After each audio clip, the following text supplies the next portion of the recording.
Rain lashed the streets of the city like knives, turning the river walk into a silver blur. Maya Thompson, exhausted and soaked from another long night at Riverside Diner, was counting the minutes until she could collapse on her couch. Then she heard it, a splash, followed by a gurgling scream. Without thinking, she ran toward the sound. Mud caked her shoes, rain stung her eyes, but there he was, a man flailing helplessly in the river, vanishing under waves that threatened to swallow him whole. Maya didn't hesitate. She dove in. By the time she dragged him onto the muddy bank, her body shook from cold and adrenaline, but nothing could have prepared her for the moment he opened his eyes. The man she had saved was someone the city had never imagined would still exist. Someone whose identity, once revealed, would turn everything Maya thought she knew upside down. Because the man in the river wasn't just a stranger. He was the key to a secret buried deeper than the city itself, and it was a secret powerful enough to destroy everything she loved. And it all began with one desperate act, one rainy night, and one choice that would change the city forever. Before we begin, don't forget to subscribe to the channel for more thrilling stories. Rain came down in heavy sheets that evening, blurring the streetlights and turning the riverside walkway into a silver-flecked ribbon. Maya Thompson tightened the thin jacket around her shoulders as she hurried out the back door of Riverside Diner, her shift finally over. Her feet ached, her hair clung damply to her temples, and all she wanted was to make it to the bus stop before the storm worsened. But then, a sound. Not thunder. A cry. Maya froze. She heard it again, faint but unmistakable, carried by the wind from the riverbank below. Without a moment of hesitation, because that was simply who she was, Maya dropped her bag and sprinted toward the sound. Through the darkness she spotted a flailing shape in the water. A man, fighting the current, disappearing beneath waves churned by the storm. Maya scrambled down the muddy slope, slipping once, catching herself with a scraped palm. The river roared, cold and violent, but she didn't think twice. "Hold on," she shouted, though she doubted he could hear anything above the storm. She plunged in. The shock of the freezing water stole her breath, but she forced her arms to move, pushing against the current, kicking hard until she reached him. His eyes were half closed, his face pale beneath the streetlights that flickered across the surface of the water. "I've got you," she gasped, hooking her arm under his. "I've got you. Don't you give up." It felt like hours, but with every desperate stroke and every whispered prayer, she managed to pull him toward the bank. A passing couple saw her struggling and rushed to help, together hauling the unconscious man to solid ground. Maya collapsed beside him, soaked and shaking. The paramedics arrived quickly. They worked on him right there in the rain, oxygen, compressions, urgent murmurs. Finally, a cough. A weak, raspy breath. The paramedics nodded to her.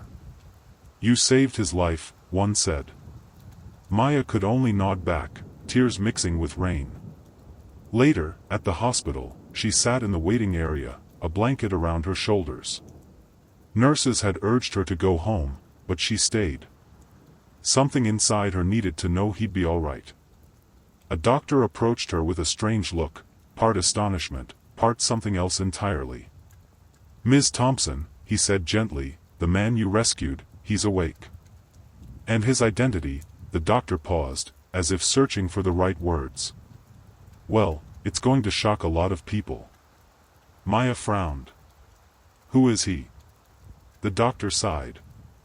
"I think you should see him yourself." He led her down the hallway. Maya's heartbeat quickened. As she reached the open doorway, the man in the bed slowly turned his head toward her. Her breath caught. Because she recognized him instantly. And the moment their eyes met, he spoke her name. "Maya." She staggered backward, stunned. How could he possibly know her? Before she could ask, the lights in the hallway flickered. A nurse rushed past them, shouting into her radio. "Security!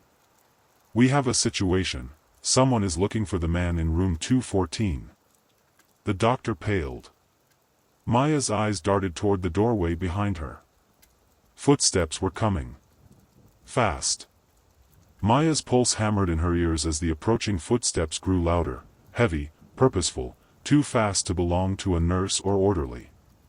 The doctor pressed a hand to her shoulder, gently but urgently guiding her into the room. Inside, he whispered. Now. The moment Maya stepped through the doorway, the man she dragged from the river pushed himself upright in the bed despite the four-line tugging at his arm. His eyes, storm gray and startlingly familiar, locked onto hers. Maya, he repeated, voice hoarse but unmistakably certain. You're real. She took a step back. How do you know my name? Before he could answer, the lights flickered again, this time not randomly, but in a pattern. 3 short blinks. 1 long. The air conditioner hummed and then fell silent.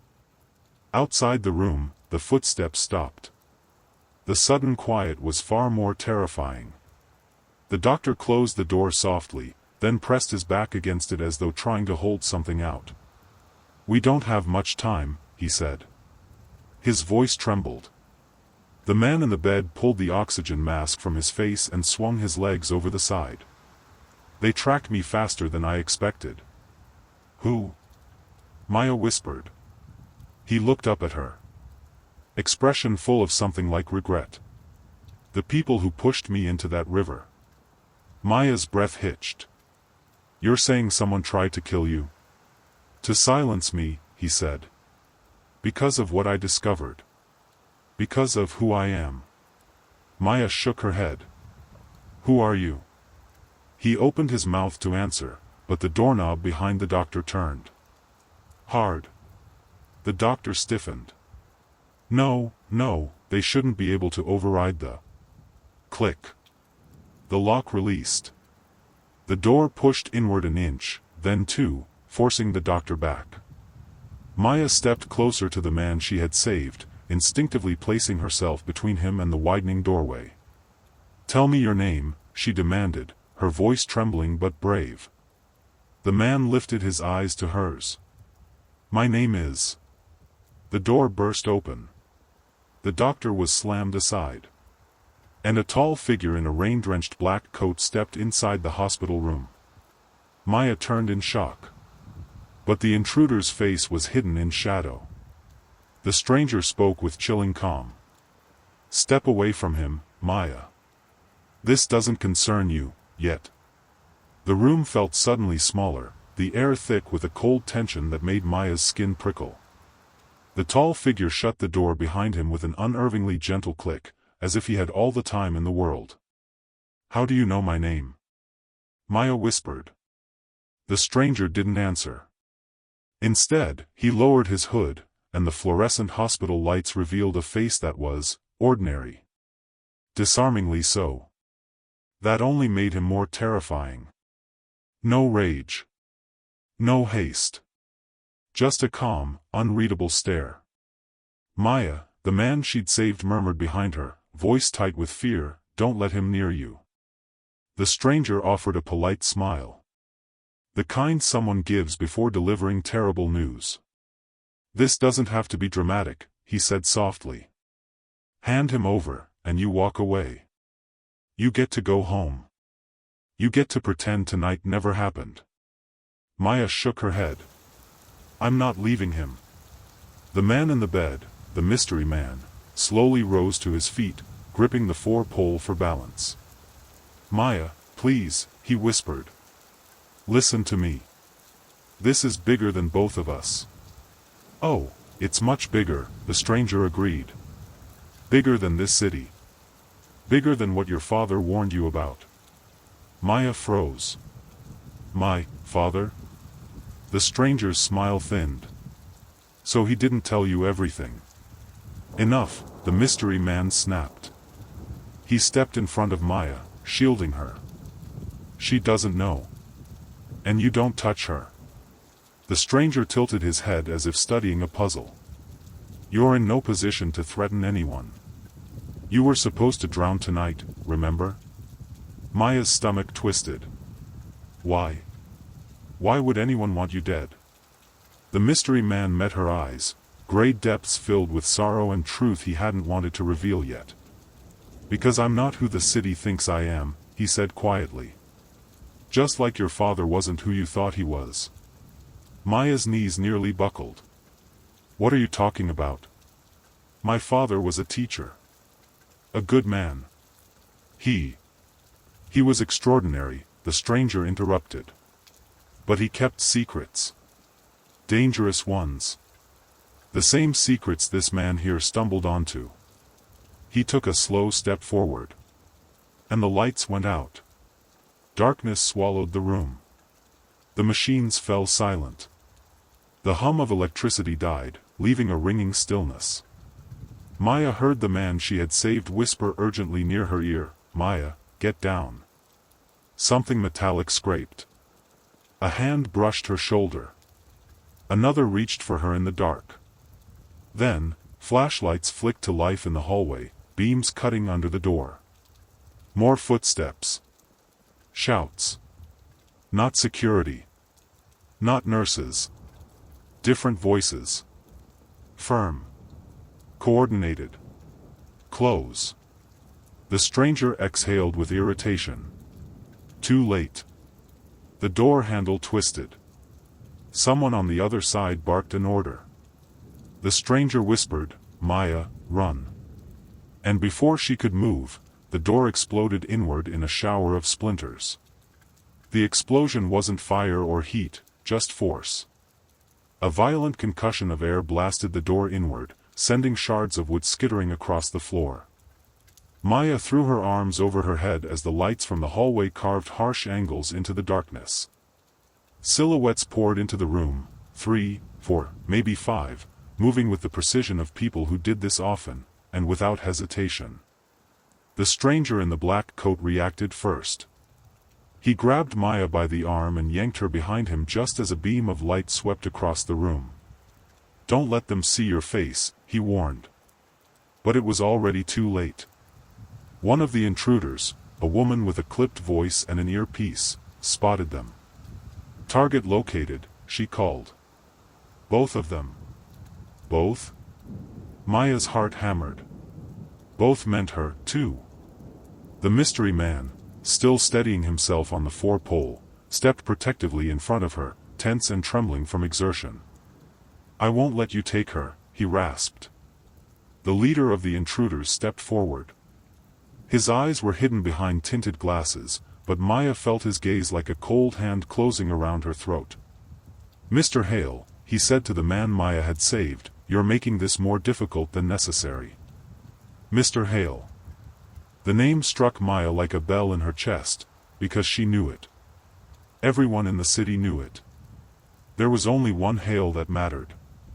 "No," she whispered, voice shaking. "That can't be. You're not." "Maya," he said softly, "I wanted to tell you myself." But she barely heard him because the intruder leader was stepping closer, ignoring the chaos of the blown-open doorway and the alarms beginning to wail down the hall. "You should have stayed in the river," the leader said. "Now we have to involve her, and your father would not have wanted that." "My father?" Maya's voice cracked. "What does any of this have to do with my father?" All three men in the room turned toward her. Hale's eyes filled with regret. The stranger in the coat looked almost sympathetic. And the leader smiled, a cold, awful smile. "Everything," he said. Maya's knees trembled, but before she could ask what he meant, a sudden blast of wind knocked one of the intruders sideways. Papers swirled. The overhead light flickered back on with a violent snap. Someone had opened a door at the far end of the hallway. Someone shouting Maya's name. "Maya! Get down!" It was a voice she hadn't heard in years. A voice she never thought she'd hear again. Her heart stopped. It was impossible. Completely, utterly impossible. Because the man running toward her, face desperate, eyes wild, was her father. For a heartbeat, the world froze. Maya couldn't breathe. Couldn't think. Her father, who'd been gone for 7 years, whose funeral she'd stood through, whose grave she'd visited every spring, was standing in the hallway, alive. The man she'd mourned, dreamed about, prayed for. Alive. And shouting her name. "Dad," she whispered, her voice barely audible above the alarms. The armed intruders reacted instantly. 2 turned their weapons toward the doorway. The stranger in the black coat cursed under his breath. Hale, the man she'd pulled from the river, stumbled forward, his face a mixture of disbelief and relief. "Daniel, you're alive?" Hale said. Her father didn't answer. He just charged forward, grabbing a fallen security baton from the floor and swinging with surprising strength. The first intruder went down hard. The others pivoted, shouting orders into their earpieces. Maya ducked as glass shattered. The overhead light burst, showering sparks. Her father reached her and pulled her into a fierce embrace, trembling. "Maya, I'm so sorry," he breathed. "I never wanted you in this. Never." She clung to him, still half in shock. "What is happening? Who are these people?" You died." "Not died," he said grimly. "Erased. For your safety." The stranger in the black coat aimed a small black device at the intruders. There was a blinding pulse of blue light, a crackling hum, and then silence. The intruders collapsed, their weapons clattering harmlessly to the floor. Her father turned to Hale. "You shouldn't have come back." Hale's expression hardened. "You left me no choice. They found out.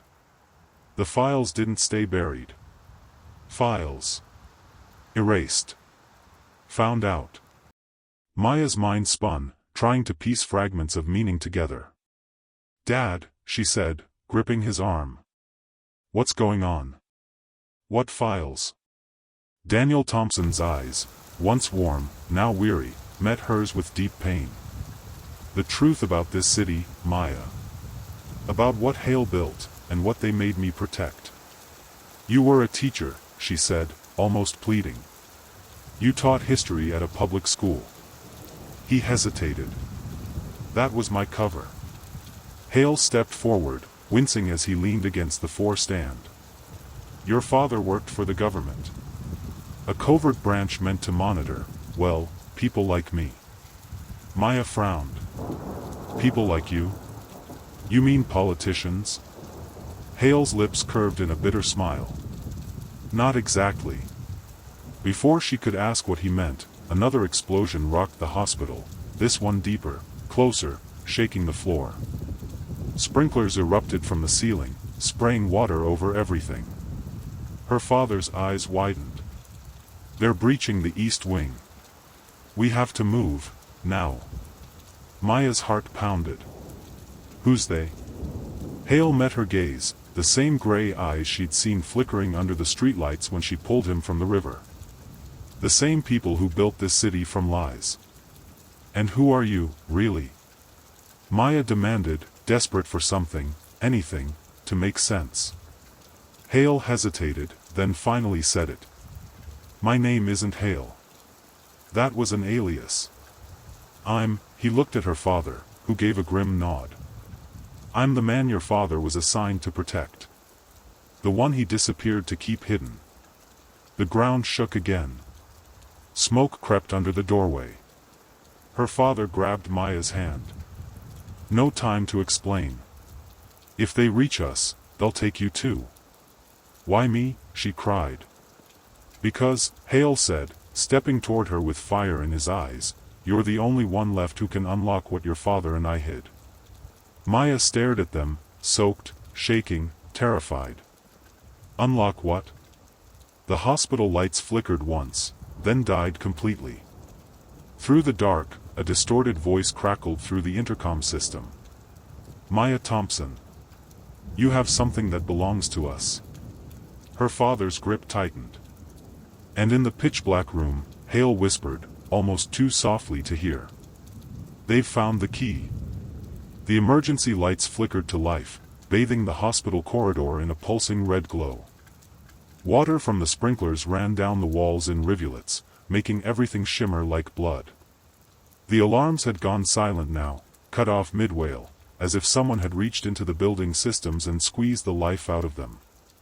Maya clung to her father's arm, her mind spinning faster than she could breathe. The key? What did that even mean? She was just a waitress who worked double shifts to pay rent. What could she possibly have that these people wanted? "Dad," she managed, "you're scaring me." "What are they talking about?" Daniel Thompson's jaw tightened. He glanced at Hale, then back at his daughter. "You remember the necklace I gave you on your 10th birthday? The one I told you never to lose?" Maya nodded slowly. "The locket?" Yeah, it's at home." "Why?" "That locket," Hale said, stepping closer, "isn't just jewelry." Maya blinked. "What?" "It's the access key," her father said grimly. "To the file that can expose everything they've built this city on." Her stomach dropped. "You mean, like corruption?" Daniel shook his head. "Worse." Before she could ask what he meant, a gunshot cracked through the hallway. A spray of plaster exploded above their heads. Maya screamed as her father pulled her behind a metal gurney, shielding her with his body. "They've breached the west stairwell," Hale said through gritted teeth. "We're boxed in." The stranger in the black coat, who had been silent since the blast, took a sleek, metallic device from his pocket and pressed a button. A faint hum filled the air, followed by a shimmer near the far wall. The tiles flickered, and then disappeared, revealing a hidden doorway where solid wall had been. Maya stared. "What? How?" "No time," he said sharply. "This way." Her father shoved Hale toward the passage first, then grabbed Maya's hand and pulled her through. The hidden corridor was narrow and dark, the hum of machinery vibrating through the metal beneath their feet. The door sealed behind them with a hiss. "Where are we?" Maya asked, breathless. "A service tunnel," Hale said. "It runs under the hospital into the old city archives. We built it years ago as an escape route." They kept moving, their footsteps echoing. Behind them, faintly, came the muffled sounds of pursuit, shouting, metal striking metal. Maya stumbled but caught herself. Her father turned back, his face lined with both fear and pride. "You shouldn't have been dragged into this," he said softly. "But maybe it's time you knew what we were really fighting for." "What is this, Dad?" she pleaded. What could possibly be so important? They reached a steel door at the tunnel's end. Hale pressed his hand to a scanner, and it beeped once before unlocking with a low hiss. Inside was a small chamber, lined with servers and dim blue lights. In the center stood a glass case, and inside it, a small metallic cube etched with strange markings. "That," Hale said, nodding toward it, "is what your locket opens." Maya stared at it. "What's inside?" "Proof," her father said quietly. "Proof that the city's leadership was built on a lie, one that cost thousands of lives." The door behind them suddenly rattled. Voices shouted on the other side. The handle turned violently. Hale looked to Maya. "You have to trust me. Put your hand on the cube. It will recognize you." Maya hesitated, heart racing. "What happens if I do?" Her father's eyes were full of something she'd never seen before, fear, and a desperate kind of hope. "You'll see the truth," he said. "But once it starts, there's no turning back." The metal door screeched. Someone was breaking through. Maya took one shaky breath, then pressed her palm to the cube. The room erupted in white light. Her father shouted her name, Hale lunged toward her, and then, everything was gone. The world dissolved into silence. When Maya opened her eyes, she was no longer in the tunnel. She was standing in the middle of a sunlit street, her city, but not as she'd ever seen it before. The buildings were crumbling. The sky was red. And across a nearby wall, scrawled in ash, were 3 chilling words. We never left. The silence was suffocating. Maya stood perfectly still in the middle of the street, her shoes sinking into cracked asphalt. The air felt dry, almost electric. The wind carried a smell she couldn't place, like burnt paper and rain that never fell. All around her, the city she thought she knew was twisted. Buildings leaned at impossible angles. Streetlights flickered though it was broad daylight. And the people. There were no people. Not a soul. "Dad," she whispered. "Hale?" Her voice echoed down the empty avenue, bouncing off windows that reflected no light. Nothing answered. A chill rippled down her spine. This wasn't just a place. It felt like a memory, alive but trapped in the wrong time. She turned toward the nearest wall, the one with the words "We never left," and noticed something she hadn't before.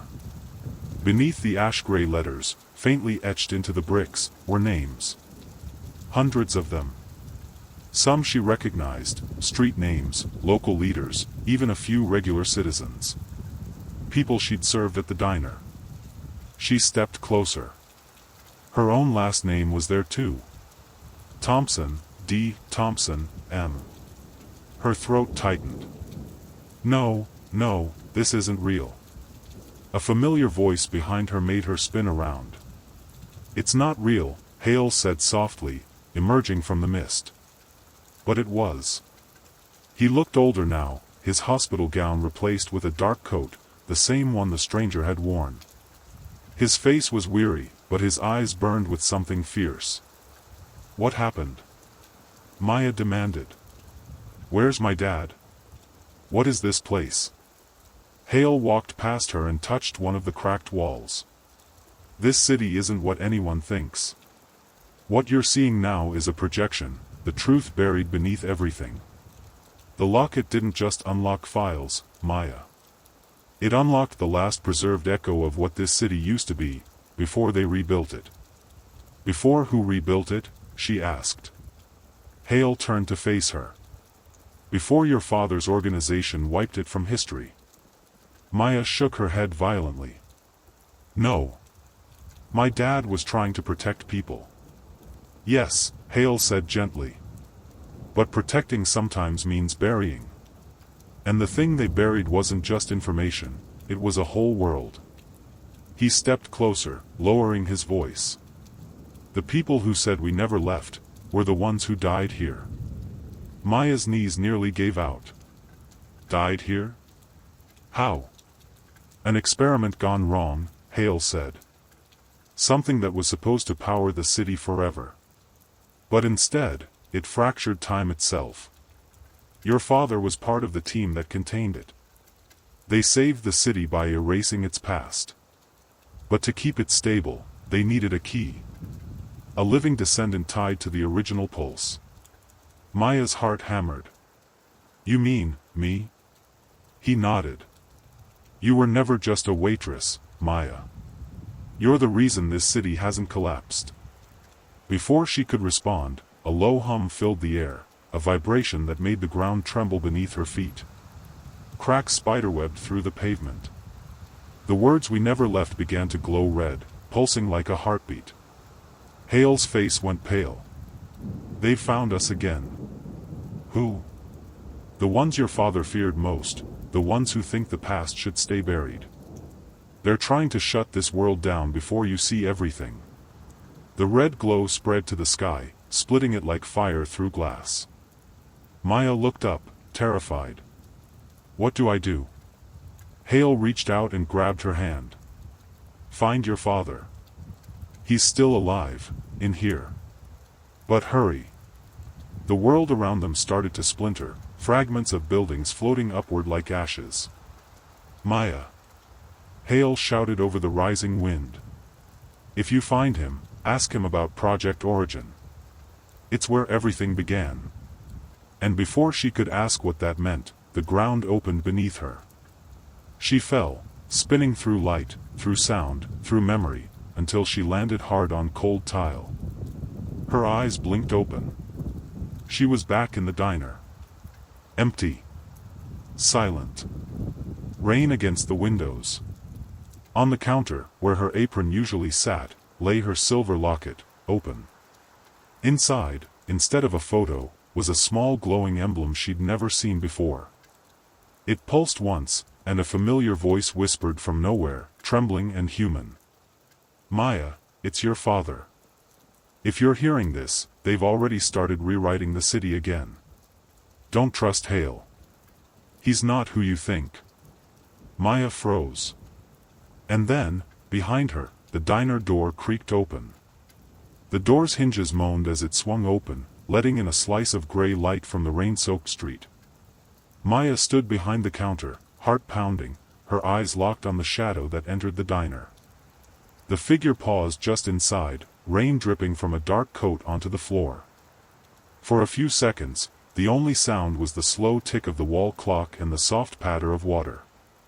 "Maya," the figure said quietly. Her breath caught. It wasn't her father's voice this time. It was Hale. He stepped into the light. Gone were the hospital clothes, the exhaustion. He looked composed now, deliberate, like a man stepping into a role he knew too well. "You're alive," she whispered, backing away a step. "I told you," he said, his tone low but steady. "We're connected. Wherever you go, I'll find you." Maya's hand went instinctively to the locket lying open on the counter. "You said I could trust you." "And you can," he said. "But you have to understand, your father doesn't see the whole picture. He's trying to protect you from something that's already inside you." She shook her head, trembling. "You're lying. He told me not to trust you." Hale's eyes softened, but there was something cold beneath it. "Did he tell you why?" He moved closer, slow, careful, like he was approaching a frightened animal. "Your father helped build Project Origin, Maya. But he didn't tell you what it really was. He didn't tell you what you really are." Her stomach twisted. "Stop. The experiment that destroyed the old city," Hale continued, "wasn't an energy source, it was a consciousness field. They tried to trap time, to keep the city young, alive, self-sustaining. But they needed a living conduit, a human mind to stabilize it." She felt dizzy. "You're saying—" "I'm saying you were born because of it," he said softly. "Your mother didn't die in an accident. She was the first conduit." The floor seemed to tilt beneath her. The locket in her hand pulsed once, faintly, like a heartbeat. "Your father hid you when the system began to fail," Hale went on. "But it's collapsing now, and the only thing keeping it from tearing apart completely, is you." Maya stumbled backward until she hit the counter. "No, no, that's impossible." Hale's expression darkened, the calm mask slipping for just a moment. "If you don't stabilize the network, the city will eat itself alive. Everyone you've ever known will disappear, again." He reached out a hand. "Come with me. I can teach you to control it." Before she could respond, the lights flickered violently. The rain outside stopped mid-drop, frozen in the air like glass beads suspended in time. And from the radio behind the counter, her father's voice broke through the static, urgent, terrified. "Maya. Listen to me, if he's there, don't touch him. Hale isn't human. He's the echo the system created to protect itself, he's part of the machine." Maya's eyes widened. "What?" Hale froze, his hand still extended. The shadows around him flickered, glitching like broken film. "Maya," he said softly, voice distorting. "Don't believe him. I'm the only one who can keep you alive." The air shimmered. The diner walls began to dissolve into streaks of light. Reality was bending again. Hale took one step closer. "You have to choose, now." Her father's voice crackled louder through the static. "If you touch him, he'll rewrite you." The light around her grew unbearable, humming like thunder inside her skull. Maya looked between the two voices, the echo in front of her and the voice she loved beyond reason, trapped somewhere in the noise. Her fingers hovered over the glowing locket. One choice could save the city. The other could destroy it. She closed her eyes, and took a breath. Then the world exploded in white. The white light burned through Maya's eyelids. She could feel it searing, pulsing, as if it were alive, crawling under her skin. Her heartbeat matched the rhythm of the locket in her hand. It was no longer just an object, but a part of her. When she opened her eyes, the diner was gone. She stood on a narrow bridge suspended over a swirling void of stars and shadows. It felt like the sky and the city had been ripped apart and stitched together in the wrong order. Below, she could see fragments of streets, rivers, and familiar buildings floating like shattered glass. Hale was there, just ahead, waiting. His figure shimmered, slightly distorted, as if he were half digital, half human. "You came," he said softly, almost relieved. Maya's throat felt dry. "Where are we?" "This is the conduit," Hale said. "The space between time, the heart of the system your father built. You hold the key now. Everything depends on you."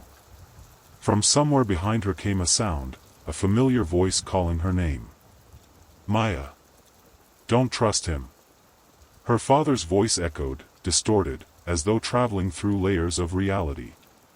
"He's not your ally. He's the system itself." Hale's lips twitched in a smile. "Your father can't see me the way you can. He's still trapped in the old loop. Only you can break free." Maya glanced at the locket. Its glow was almost painful now, pulsing faster, syncing with her fear and resolve. What happens if I choose wrong?" "The city collapses," Hale said simply. "Everyone you love will be erased. But if you trust me," he gestured toward the void, "we can stabilize it. We can rebuild it better than before." Maya's legs trembled. She wanted to run, to hide, to throw the locket into the void and forget everything. But the whispers of the city, her city, reached her ears, carried through the swirl of stars, the people she had served at the diner, the faces she had walked past every day, the family and friends she feared losing. Her father's voice cut through the void again, desperate. "Maya, don't. He's using you. He's part of the machine. Trust me, trust your heart." The bridge beneath her began to crack, sending shards of floating streets tumbling into the abyss. Time itself seemed to hesitate, every second stretching into eternity. Maya clenched the locket, feeling warmth surge through her veins. The hum of the city rose to a roar around her. She could feel Hale reaching for her, the system bending toward him, pulling her in. And at the same time, she could feel her father's presence, distant but real, calling her to resist, to fight. She closed her eyes. And whispered, "I choose the truth." The locket pulsed violently, brighter than the stars around her, then shattered in her hand. For a heartbeat, nothing happened. Then reality splintered. Maya felt herself falling, through layers of time, memories, and echoes of the city she thought she knew. And in the void, two hands reached for her at once, one warm and human, one cold and synthetic. She had to choose. Her eyes snapped open. And the void whispered, "Welcome back, Maya. It's time to decide who will live, and who will be erased." Maya plummeted through the void, the swirling fragments of her city spinning past her like shattered memories. The two hands reached toward her, one warm, familiar, grounding, the other cold, pulsing with an eerie light, like it was alive. "Choose," a voice boomed around her, echoing from every angle. It was both Hale and her father, overlapping, distorted, urgent. Her heart raced. She could feel the locket, now gone physically, but its power thrumming inside her chest. Every beat was a call, a pull. She grasped the warm hand first. Her father's. "Maya," he whispered, strong and real. "Trust yourself. You know what's right." Don't let it, control you. The cold hand, the echo of hail, or perhaps the system itself, pulled with irresistible force. You can fix everything, it hissed. You can rebuild. Trust me. Together, we can control it. We can be unstoppable. Maya's fingers wavered, caught between the two forces. Every instinct screamed to pull away from the cold, artificial hand, but a part of her longed for the promise of power, of control, of understanding the chaos that had swallowed her city for so long. The fragments around her began to spin faster. Streets, rivers, familiar buildings, faces of people she loved, they all stretched toward the void like desperate hands. Time itself seemed to strain, bending. Her father's grip tightened. Maya, the truth isn't easy. It's not convenient. But it's the only thing that lasts. Choose the truth, not the power. Hale's synthetic hand pulsed, glowing brighter. The truth is weak. The truth is fleeting. I offer certainty. Choose me, and you can remake the city as it should be. Maya's chest heaved. Sweat stung her eyes. She could see her life, her family, her friends, the diner where she had lived her quiet, ordinary days, stretched thin across the void. They were fragile. Her mind screamed, if I choose wrong, everyone disappears. And then she remembered the river. The night she had saved Hale. The life she had pulled from the water. She remembered the warmth of her father's hand guiding her through fear. The echo of her mother's love she had never fully understood. Her choice became clear. Maya released the cold hand. The synthetic grip recoiled with a hiss, sparks of light scattering through the void. Hale, or whatever he truly was, screamed, a sound that twisted the air, the void, and even time itself. She clutched her father's hand instead. Warm. Real. Human. Anchored in love, memory, and courage. The fragments of the city slowed their spin. The void began to fold in on itself, streams of light coalescing into solid shapes. Buildings realigned, streets reformed, rivers fell back into place. Her father held her close. You did it, he said, voice trembling. You chose life. You chose the city, and you chose yourself. Maya looked up. The diner, the streets, the city skyline, it was all back. Solid, alive, and breathing. But something was different. The locket in her pocket glowed faintly, a reminder that the city's secrets were not gone, just waiting, dormant, for the next choice. And then she heard it, a soft, mechanical whisper, almost playful, almost human. This isn't over, Maya. She froze, heart hammering. Hale's echo, or the system he had become, was still out there, somewhere. Waiting. Watching. Her father squeezed her hand. We'll face it together. Whatever comes next. Maya nodded, eyes scanning the city she had saved. But deep down, she knew the truth. Some stories don't end. They only pause, until the next choice. And in the shadows of the rebuilt city, a faint pulse began to beat, as if something, or someone, was awakening. The city hummed around Maya, deceptively calm after the storm of light and chaos. Rain pattered gently on the streets, reflecting. Neon signs and the faint glow of street lamps. For a moment, everything felt normal, peaceful. But Maya knew better. She could feel it. The pulse in the locket, faint yet insistent, beat in sync with something buried deep beneath the city. Hale, or the system he had become, was still out there, waiting. Her father's hand was steady on her shoulder. We need to understand what we're dealing with before it rises again, he said. His eyes were grave but filled with pride. You saved the city tonight, Maya. But this is just the beginning. Maya nodded, fingers brushing the glowing locket in her pocket. I know. But, what now? How do we find him, or stop him? before it's too late. Daniel's lips pressed into a thin line. We start at the beginning. Project Origin. Hale's echo was created to stabilize the city, yes, but the same mechanism can be weaponized.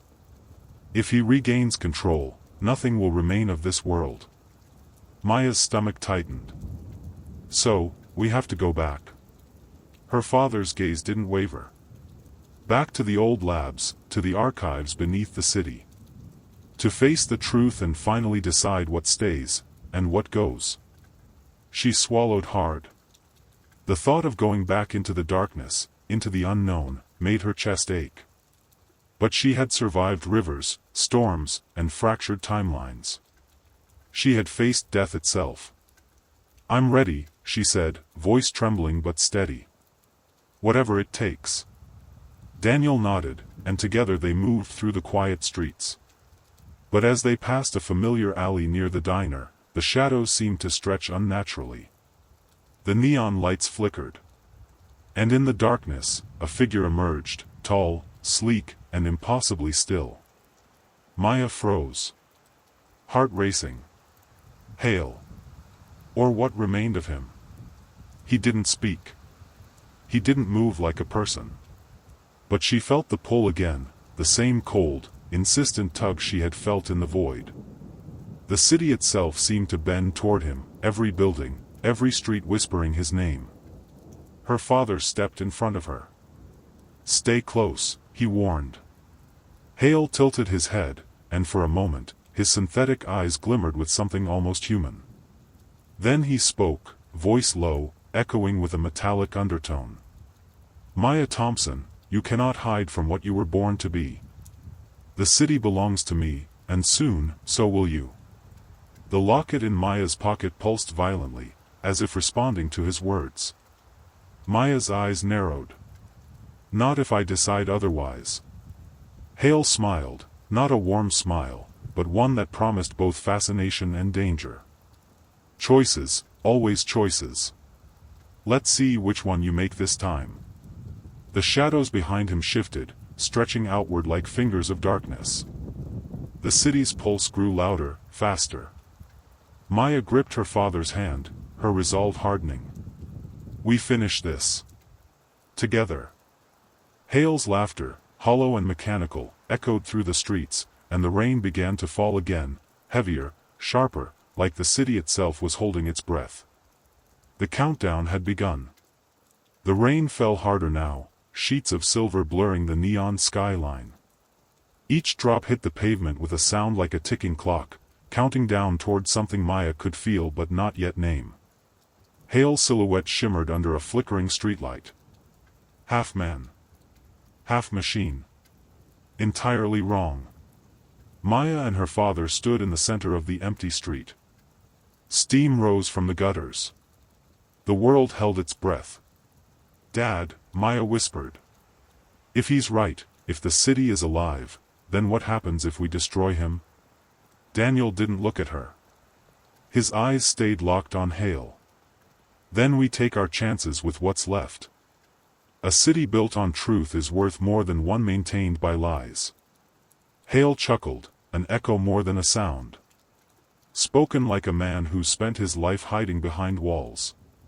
Do you even know what she is, Daniel? Enough, her father barked. But Maya's heart was pounding. What do you mean? She demanded.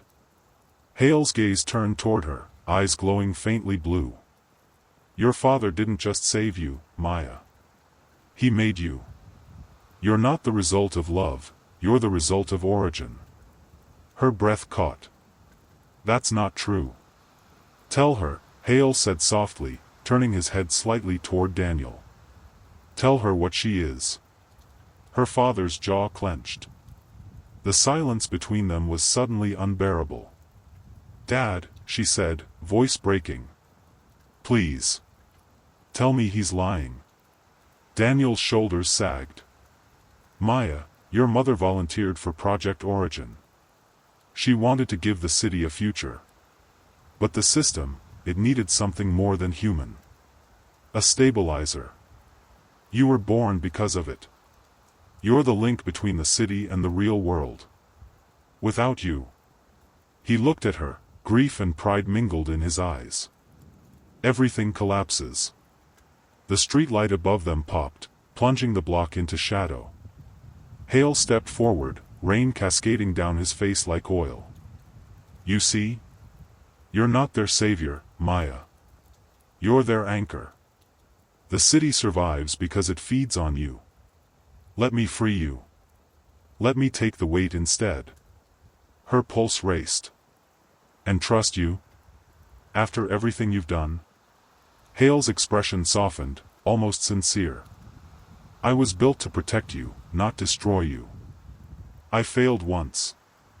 I won't again. Maya, don't listen. Daniel shouted. He's manipulating you.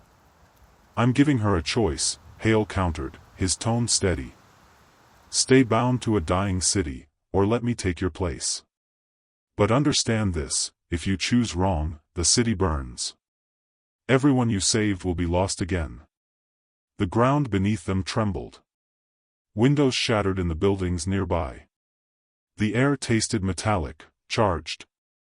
Maya looked between the two men, her father, trembling with guilt and love, and Hale, the echo who claimed to be her protector. Her heart was a storm of fear, rage, and impossible hope. And then, somewhere deep below the city, something moved. A low rumble like a sleeping giant turning in its bed. The sky flickered. The rain stopped midair again. Time, everything, paused. A voice, neither Hale's nor her father's, whispered from everywhere at once. The system is collapsing. Choose now. Maya's eyes filled with tears. There has to be another way. But both men shook their heads. Hale extended his hand once more, eyes glowing brighter. Her father did the same. And as the world began to fracture, buildings splitting, lights bursting, the ground cracking open, Maya realized this was the moment everything had been leading to. She took one trembling breath. And stepped forward. But toward which man, no one could see. A flash of white swallowed the city whole. The light swallowed everything, sky, street, breath. Then, slowly, the brightness thinned into a pale dawn. Maya lay on cold pavement. The rain was gone. The city was quiet. Her hands were shaking, one pressed against her chest where the locket had once been. She was alone. No Hale. No father. Just silence. A low hum rippled through the air. The streetlights flickered, one after another, as though waking from a long sleep. For a brief second, they formed a perfect line of light stretching toward the river, the place where everything had begun. Maya forced herself to her feet, every muscle trembling. She followed the lights. As she walked, the city changed. Shops that had been abandoned were open again. Faces she recognized from memory, people she'd saved, people she'd lost, appeared in doorways, smiling faintly as if nothing had ever happened. But when she looked too closely, their eyes flickered. Their movements lagged. Echoes. When she reached the riverbank, the water was still and silver, mirroring the morning sky. And standing there, by the edge, just as she remembered, was Hale. Not the fractured echo. Not the machine. Just a man. He turned when she approached. The light caught his face, calm, human, heartbreakingly familiar. You chose both, he said softly. Didn't you? Maya stopped. What? You didn't choose your father or me, Hale said. You chose the truth. You chose to become what this city needed. She shook her head. I don't understand. Where's my dad? He's safe, Hale said, and for the first time, his voice held warmth without distortion. You pulled him out of the loop. He's real now. But you, he looked at her with something like awe. You stayed behind. The realization hit like ice water. The city, Maya whispered. Hale nodded. You're the anchor now. The heart of it all. The storm settled because of you. She turned toward the skyline. The city glowed in the rising light, clean, whole, alive. But she could feel it breathing through her veins, humming faintly in rhythm with her heartbeat. "Can I ever leave?" she asked quietly. Hale hesitated. "Maybe. One day. When the city can stand on its own. When it no longer needs you." She looked at him. "And you?" He smiled faintly. "I'll be wherever the city remembers me." The river shimmered, the reflection of the sun trembling on its surface. Hale began to fade, his outline turning to dust and light. "Maya," he said, his voice almost gone, "you saved us all. Remember that." Then he was gone. Maya stood by the water, the weight of everything she had become settling quietly around her. The city stretched behind her, alive, restored, but never the same. She looked down at her reflection in the river. For a moment, she saw herself, the waitress, the daughter, the savior. And then the reflection smiled, before she did. The faint pulse of light shimmered in her eyes. A whisper rose from the rippling water. "Systems never sleep, Maya." Her breath caught. A single drop of rain fell into the river, rippling outward. The city was quiet. For the first time in years, Maya could hear it breathe. The hum that had pulsed through her veins, through streets and buildings, was steady now, controlled, calm. The storm had passed. The echoes of Hale, the fractured timelines, the shadows of Project Origin, all of it, had come to rest. Maya stood on the riverbank, the locket, now empty, clutched in her hand. It was light, almost weightless, yet she could feel every choice she had made, every life she had touched, imprinted in it. Behind her, the skyline stretched, perfect but imperfect, a city alive not because of lies, but because of the truth she had fought to protect. She could feel her father's presence before she even turned. Daniel Thompson approached from the path behind her, calm, human, whole. His eyes were filled with pride. "You did it," he said softly. "I didn't do it alone," Maya said, voice trembling. "Hale, the system, it's gone." Her father smiled faintly. "The city doesn't need him anymore. You've stabilized it. He's part of the history now. But the city remembers him, and it will remember you." Maya looked out over the river. The water was still, mirroring the sunrise, reflecting the city she had saved. For a moment, she thought she saw a faint shimmer, the echo of Hale, but it faded instantly. No danger remained. Only a memory. "I'm still me, right?" she asked. The waitress. The daughter. The girl who saved a man from a river. Daniel took her hand. "Yes. But you're also the heart of this city, Maya. Its soul. You've carried more than anyone should, and yet, you're still you." A breeze stirred, carrying the scent of rain and fresh air. The pulse she had felt, the living heartbeat of the city, slowed, sinking with her own. Maya closed her eyes, breathing in deeply. She could feel the lives she had touched, the countless unseen threads that connected everyone in the city.